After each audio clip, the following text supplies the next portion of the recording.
Hello channel, man, long time no see. I'm sorry for being such a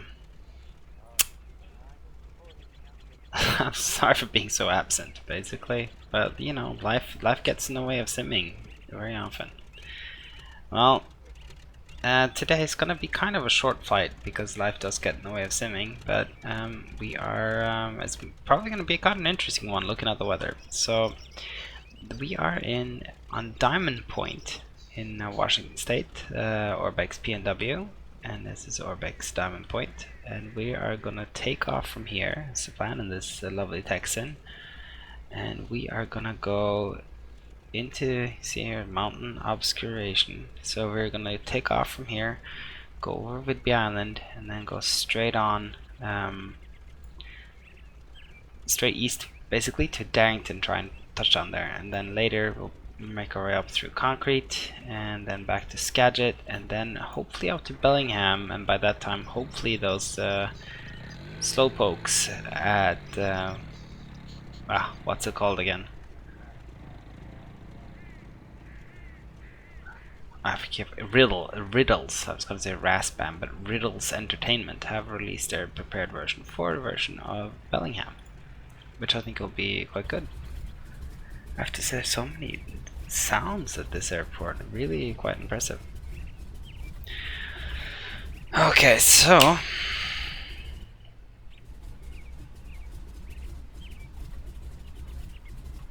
this will be interesting. I haven't flown this in quite some time, so you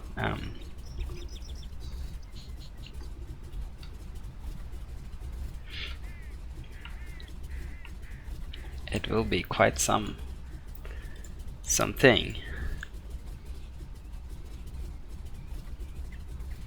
to see if I can actually do this properly.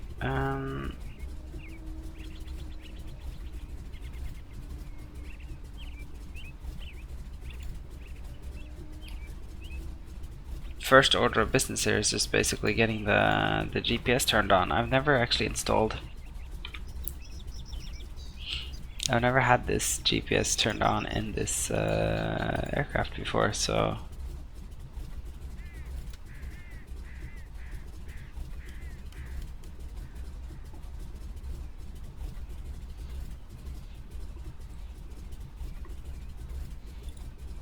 maybe it's not so strange that I'm having issues.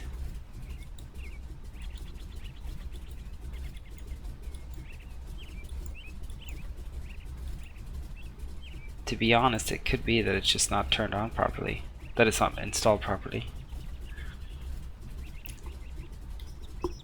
Yeah, GTN 650.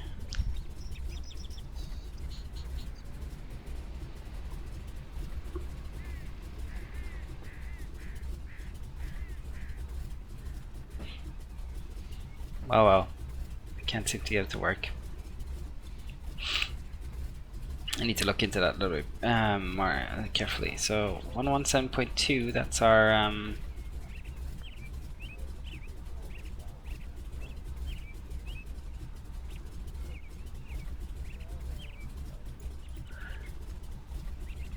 that would be our heading to the VOR. We have a magnetic heading of 23 degrees. So this gyro is way off. I'm gonna try and remember to set it today, which is always helpful.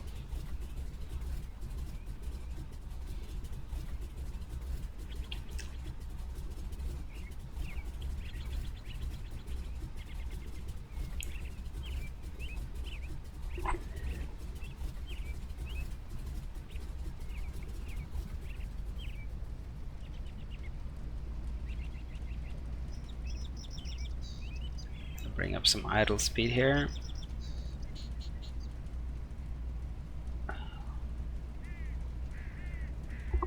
We have good smoke oil. The one thing I want to check was the fuel. We have 30 gallons over there, 40 over there. Yeah, so it's good that we're running off of the left tank.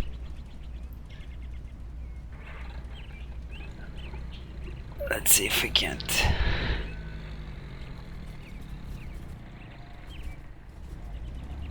taxi.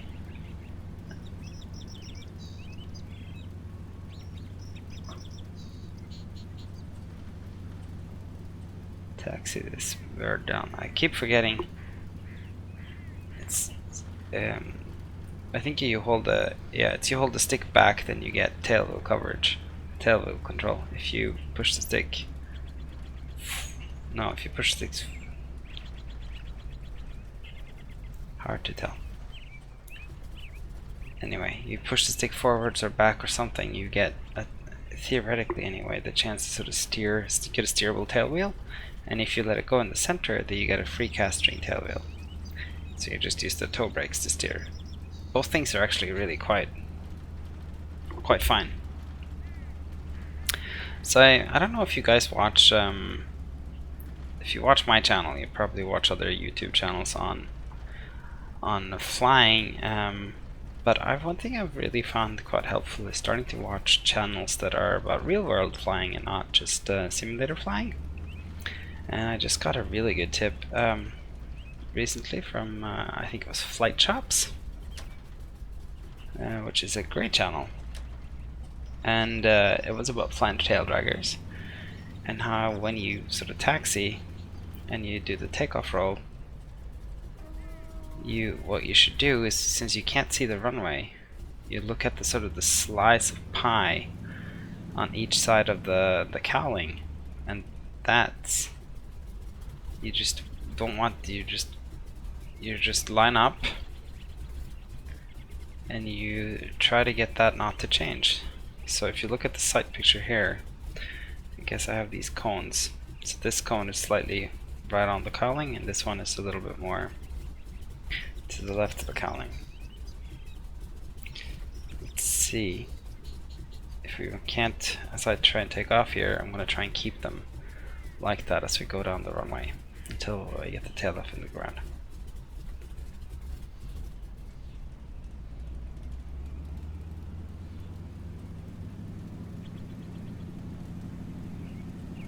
So constantly sort of look for the slices of pie on each side of the cowling.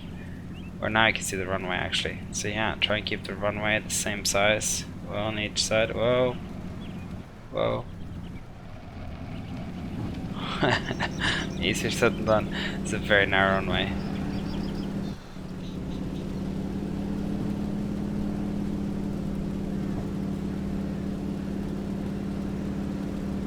And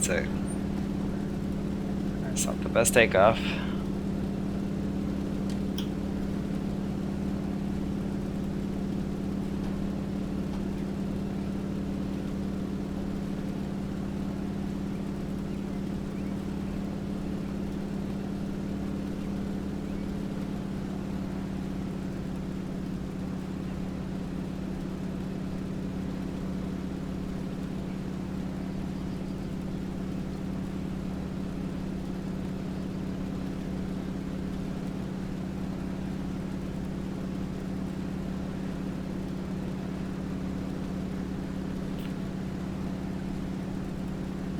Okay, over airborne.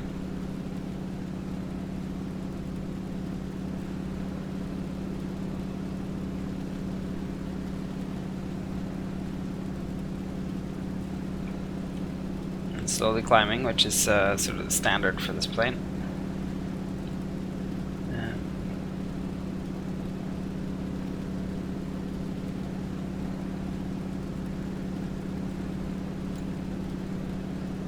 I was wondering why that wasn't lining up, but obviously it was because it was set to GPS and not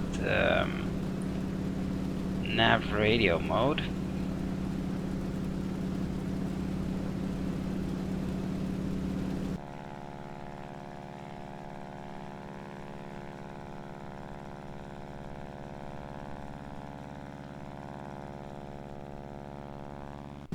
Weather totally changed though, it's kind of funny, huh?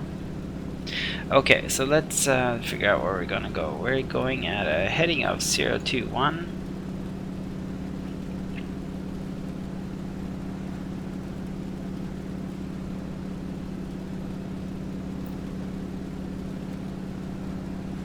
So we're gonna keep turning right until we intercept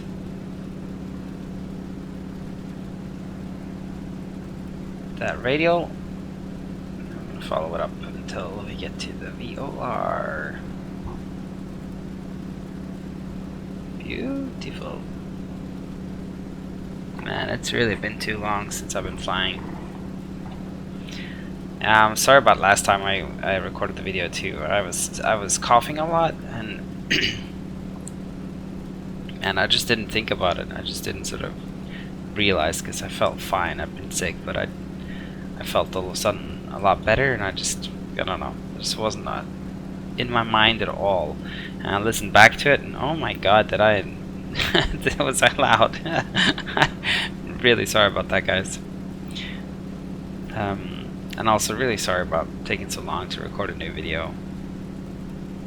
I think it's mostly because life has just been really busy. I'm about to start a new job, and there's been a lot going on, and just really happy with it though. But there's been a lot going on, and this is what is going on with my track IR.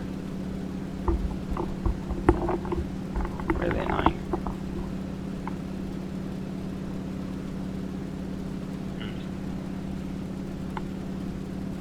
Anyway, so that's one part. The other part is that basically I've just been sort of a little uninspired. I feel like maybe I've been just waiting for add-ons to come out, and also partly I'm really dying to get a new computer. I really want a new sim computer.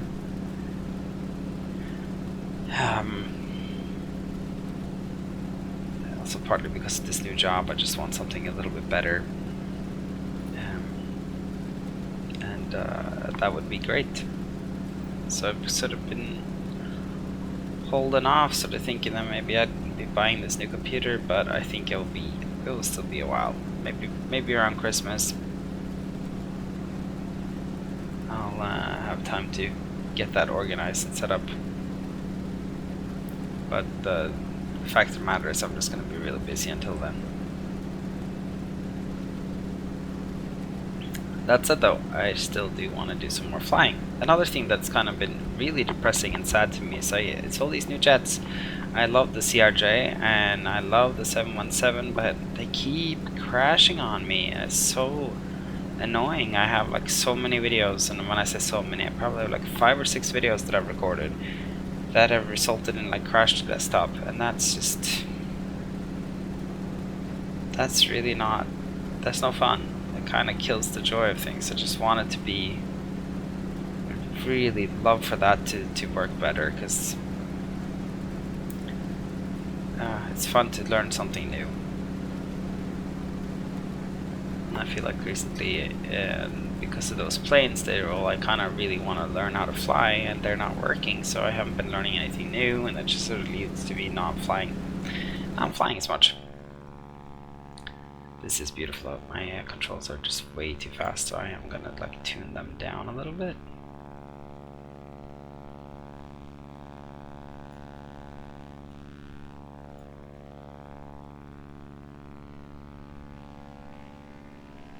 Is it still just as fast?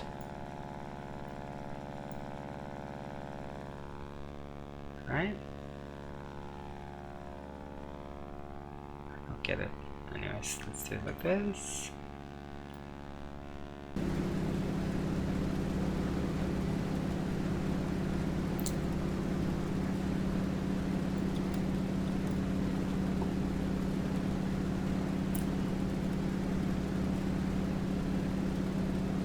So this should be Whidbey Island, which is where there's a huge naval base up here, Naval Air Force Base.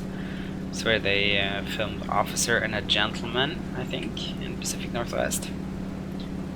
With Rich Ger and, what was it, Deborah Winger or something? I don't know. Pretty cool old movie. And by cool, I mean sort of quirky. So, as you can see, we're right above Coopville. Sandafuka, the VOR, is more or less right below us, which is why it's hard to track. Our next heading though is 068, so I'm just going to set that up on here, and we're going to track 068 going outbound.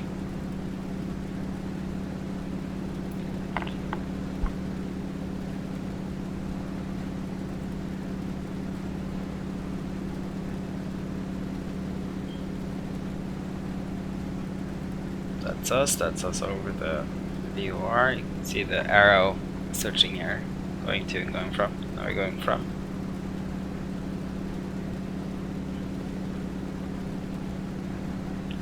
I think we're pretty much right on top of it, so I'm not going to try and sort of correct that too much.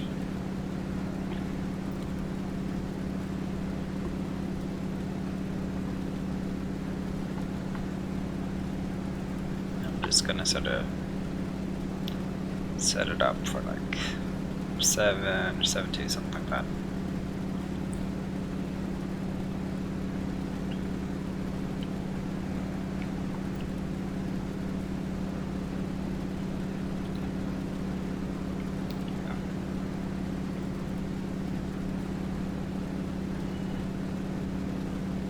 Yeah, there's the naval base.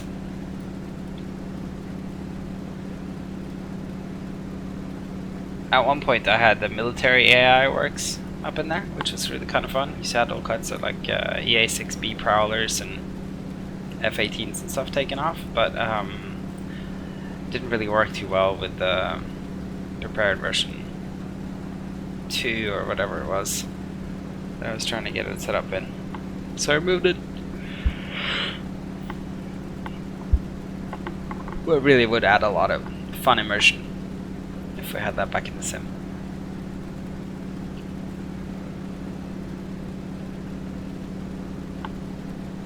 Okay, let's see if we can't get this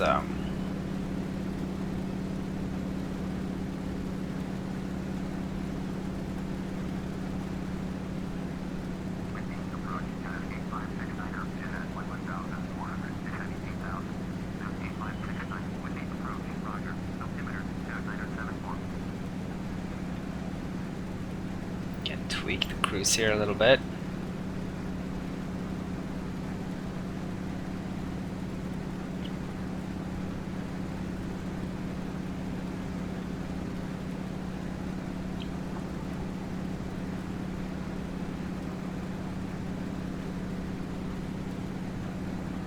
Well, our temps are in the green though, that's good. And as you can see, we are now tracking pretty much dead on 6.8.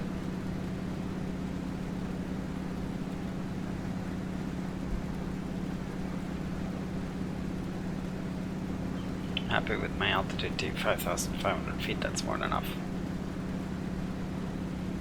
Actually, forgot to set my altitude. Cheated, press B.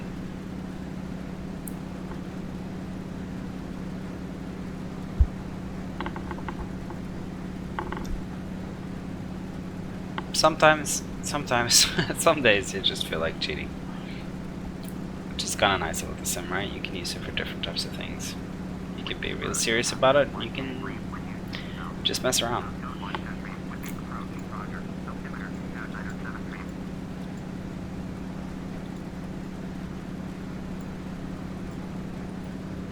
I really wonder how I turn this thing on though.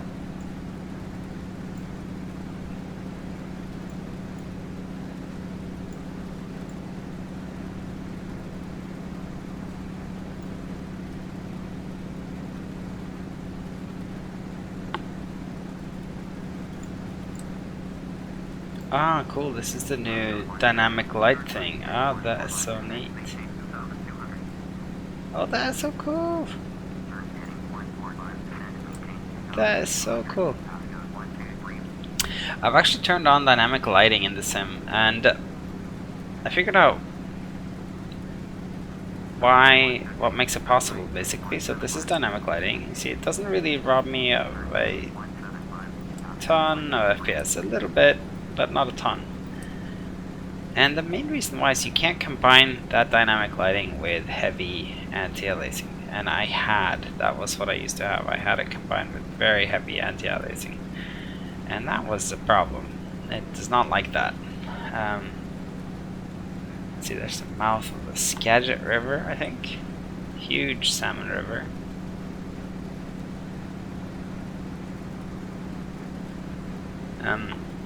Yeah, that doesn't really work. So, but if you turn off the anti-aliasing, then you can actually run dynamic lighting And you don't have to turn it off altogether, but you just can't run the new fancy kind, MSAA or whatever it's called. I keep forgetting. But you turn that off, then you can run anti-aliasing. You can run dynamic playing without bringing your sim to its knees. It's kind of fun though. I don't know, if I had to pick one of the two, I might pick anti-aliasing, but I do. It's kind of just, it's fun to change the settings around sometimes. It's kind of sad that we can't have it all on max, but sometimes it's kind of makes you feel like you have some choice, and it's kind of like you're driving around a new sim sometimes when you're trying out new settings. I like that. Okay, so let's look at this chart here. So yeah, so this is the Skagit, this is the Delta that we're seeing here. Probably right over the sunset place at the moment. I don't know if I can really see it. And in front of us we have a private strip called Stilquamish. Oh no, we have the river called the Stilquamish, and then we have the Stilquamish River. You have Arlington down on our right. Yes, that's this one right here. That would be a great add-on, by the way. Someone should make that. We're about to cross I-5, which is here.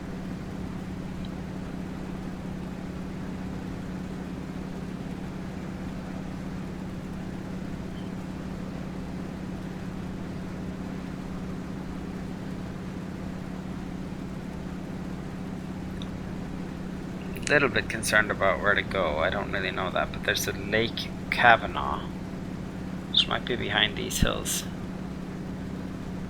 We want the Lake Kavanaugh on our left hand side as we go in. Then we have, it's hard to know exactly where the canyon is, so I think it's here. I think that's the canyon.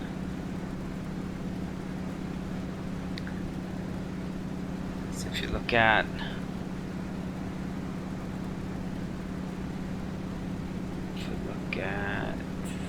the features here a little bit.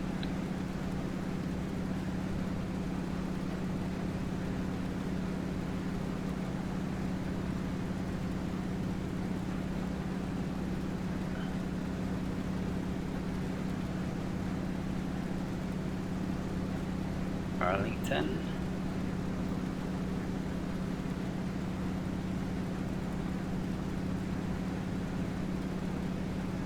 Directly behind Arlington are these things. 2, 3, yeah, I think it's up in here.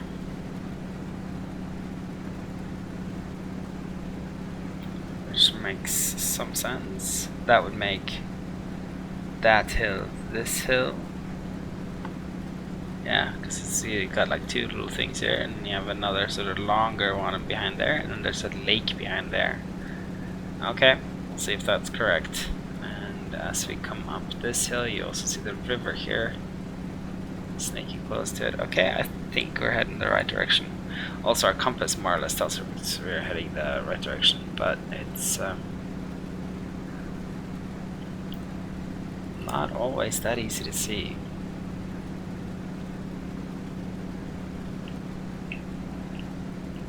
I love this little hole in the glare shield there.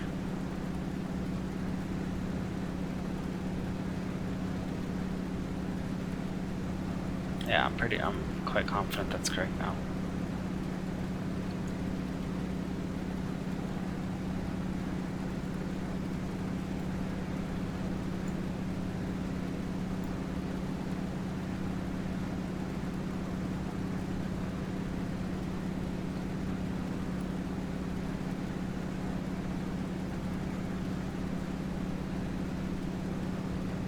That is that. You can see the river and the road running really close to it. And then you have sort of an elongated ridge running back there. which is this guy. So I'm fairly confident that we'll catch some glimpses of this lake back here as we pass by.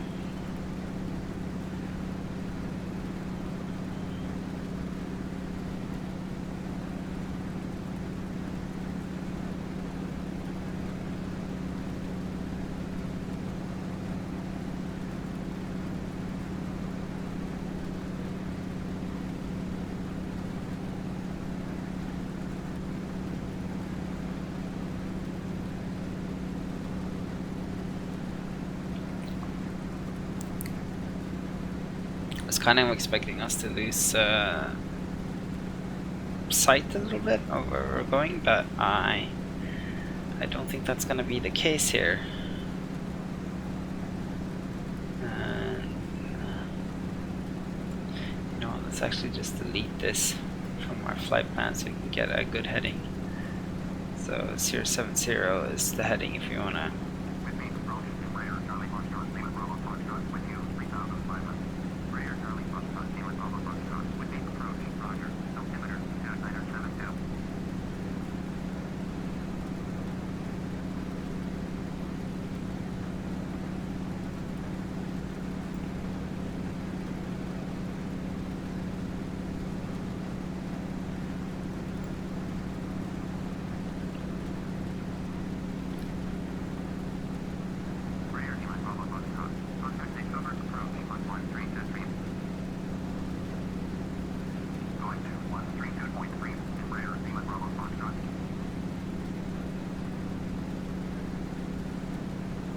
Yeah, another thing I'm sort of really, it's kind of stopping me a little bit. I was really enjoying my FTX Norway tour, but I wanted to finish it in the Q400, and I've kind of been sort of waiting for it to come back. I tried to use the Coronado C90.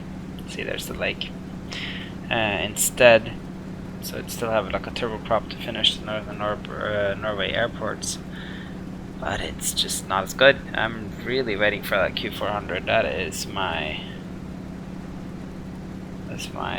baby in flight sim, and she's just not out yet. So I keep waiting and waiting and waiting and waiting. It's kind of a little demotivating not to have her in the sim. I really like her, but I'm sure she'll come out soon enough. Oh, look at the autumn colors coming in here in the trees. I was also thinking about getting Terraflora, but decided against it after seeing the reviews and videos on YouTube. I think I really genuinely think FTX HD Trees looks better, so I'll stick with that for now, for sure. So I really want then, in terms of Autogen, is the HD Buildings project from Orbx. That would be, if that ever came out, that would be the best thing ever. Okay, so now that we are well established and we realized that we did pick the right valley, you can kind of see the peaks here. That's probably that peak, 5,300 or 5,400 feet. Yeah, that must be it, 5,400 feet. And yeah, there's that sort of butte, I think. Darrington's down here anyway. Let's take a look at Darrington.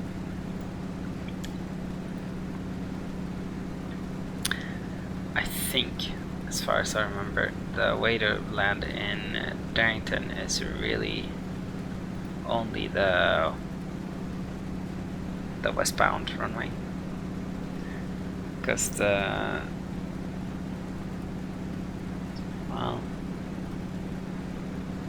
I guess you could try both. Let's see what the weather is. Kilo Sierra 38, airport information, Foxtrot 195, 1 Zulu, weather, wind 295 at 10, visibility 10, sky condition, ceiling 6400, overcast, temperature 14, dew point 8, altimeter 2971, advise on initial contact, you have information, Foxtrot, Kilo, Sierra 38, airport information. Yeah, so the western runway is, as that's where the prevailing winds are blowing to. The thing that's a little funky about it is it pretty much like takes you right into the mountain, like you're facing right into the mountain as you're landing. You will see. But I still think you have quite a good chance to go around if you just lay on the throttle and speed off. So I don't remember perfectly, but I think it's over here by the river. Let's see.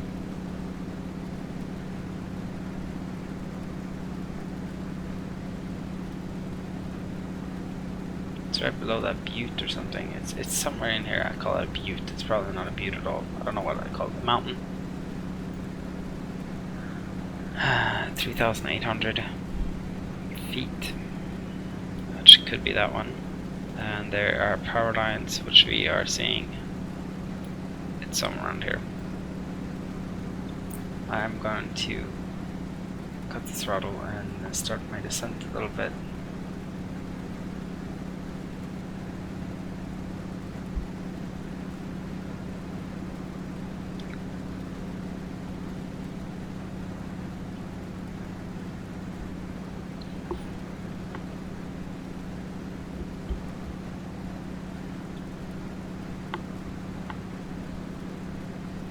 Beautiful.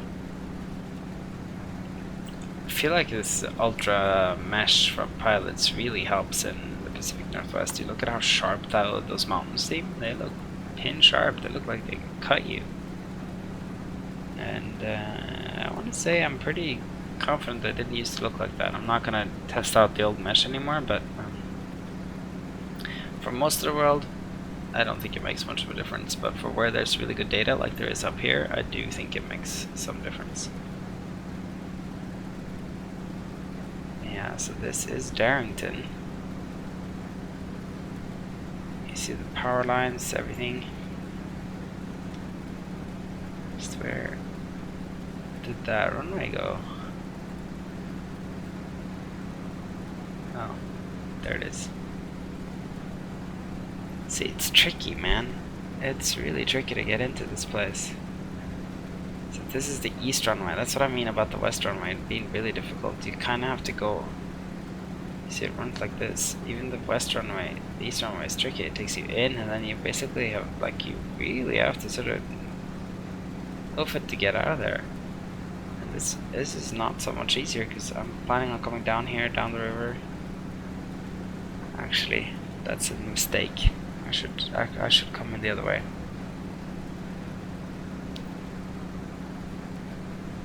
I could read the charts and do this properly, but today I'm not going to. I'm just going to do it improperly. So I'm going to go up the other valley here, over the logs, descend, come back down the river, and then do a final turn to turn to base and come land. So I'm going to follow the power lines up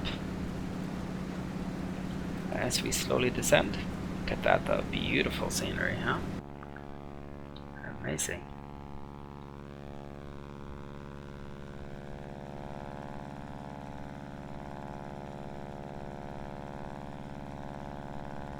Really stunning.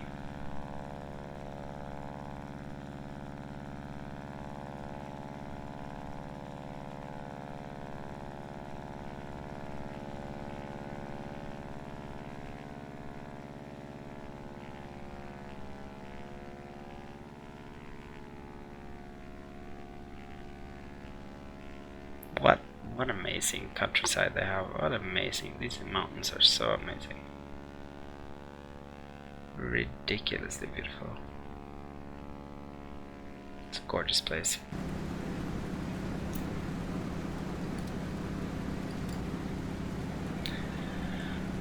Okay, landing lights on. Full ridge, and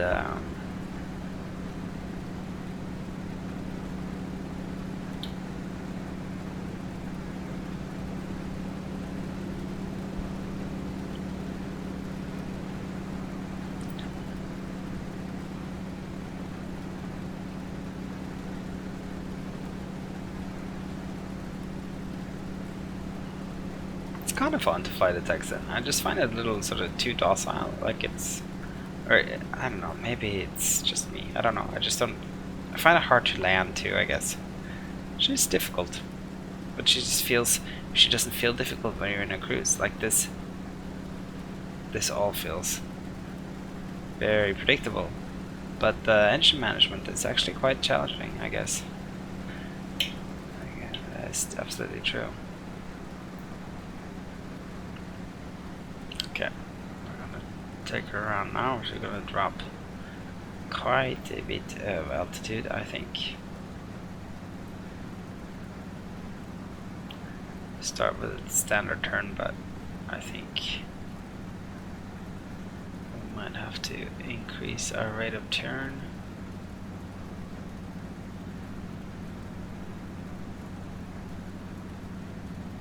Or maybe not.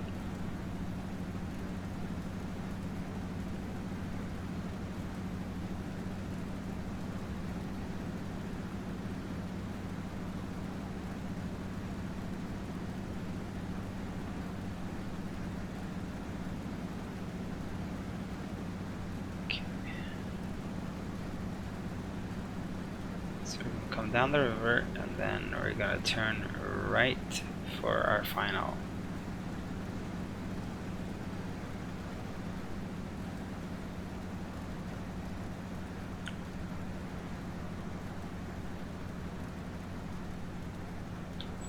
Okay, I'm gonna take down the gear.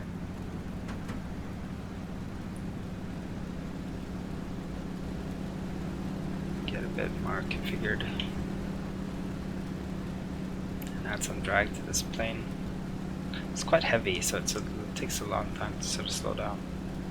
Carries a lot of momentum as you go down the hill.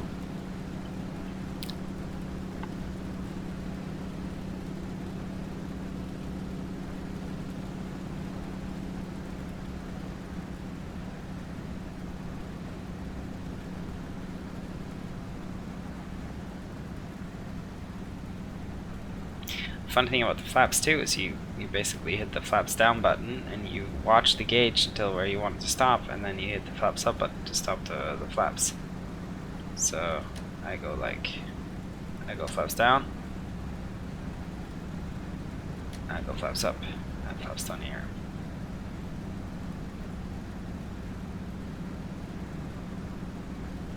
It is tricky landing this, very tricky. Especially in this plane.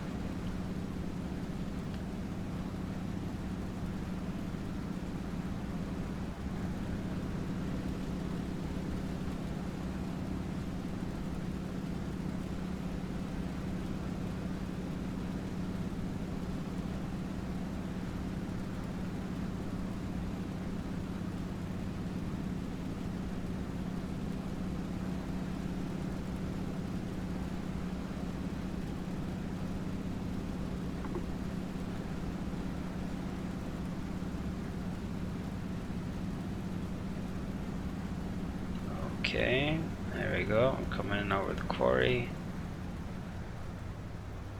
Cut the throttle here to get a really good descent coming in.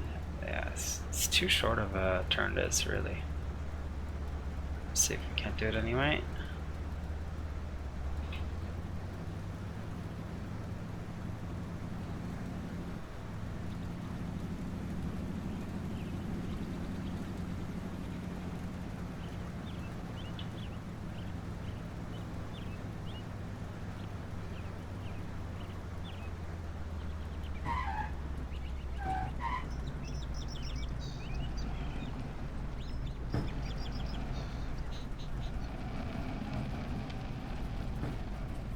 Help. Oh, help. Oh shit. Yeah, that's not how you're supposed to do it. Oh my god, this is it's fun. It's really fun to land. I really give it that. It's a real challenge to land. It's not like any of the other planes that you have in your hangar. Definitely best model sort of tail dragger I've tried. I mean, compared to like the Milvis Beaver, which I kind of like, this is just amazing the way it handles in this program. Really wish they'd do a Beaver, man. I need a better Beaver. I don't like the Milvis. Looks great, but it doesn't fly like it should, or like I think it should. No expert, but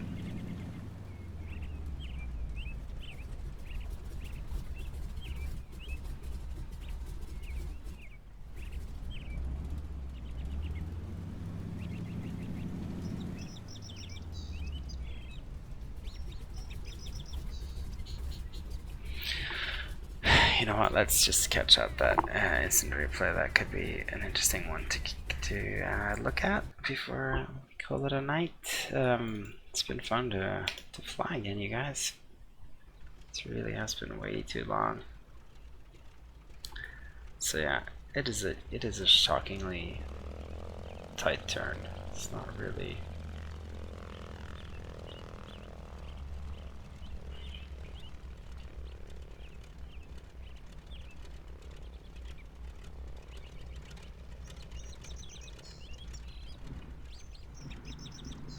Not the worst touchdown, but it's the corrections afterwards that are kind of getting me into trouble, or the lack of corrections, I think.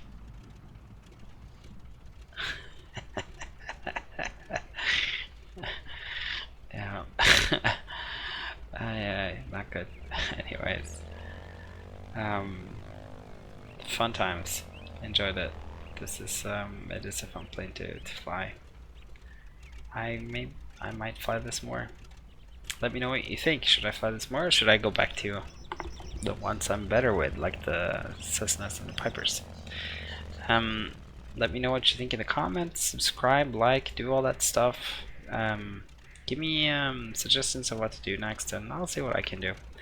And I'll talk to you in the next one. Bye bye.